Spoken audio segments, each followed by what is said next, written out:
నమస్కారం ఈటీవీ 360కి స్వాగతం. ముందుగా ప్రధాన అంశాలు. 15% వృద్ధి సాధనే ప్రభుత్వ లక్ష్యం. 2029 నాటికి దేశంలోనే అగ్రస్థానంలో నిలుస్తామని సీఎం ధీమా. 14 పోర్టుల సమగ్ర అభివృద్ధికి సర్కారు ప్రణాళికలు.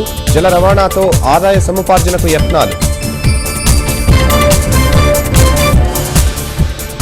అనంతపురం జిల్లా గవిమఠం భూములపై దుమారం. అమ్ముకున్నారంటూ రైతుల ఆందోళన.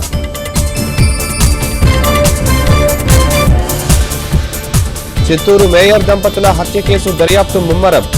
ఇరికించారని ప్రధాన నిందితుడు చింటూ లేఖ కట్టుకథన్న పోలీసులు. జీఎస్టీ బిల్లు ఆమోదానికి ప్రధాని చొరవపై ప్రశంసలు. విపక్షాల అభిప్రాయం తీసుకోవడం శుభపరిణామమన్న కాంగ్రెస్. పెను సవాళ్లు విసురుతున్న వాతావరణ సమస్యలు. పెరుగుతున్న సాగర మట్టం, పొంచి ఉన్న ప్రమాదం.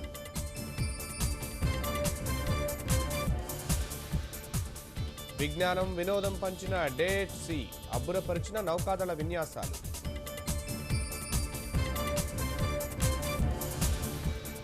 కుడమి గర్భంలో అద్భుతం. ఇలాతలంలో సోయగం. ఆకర్షిస్తున్న ఎర్రజాల గుహలు.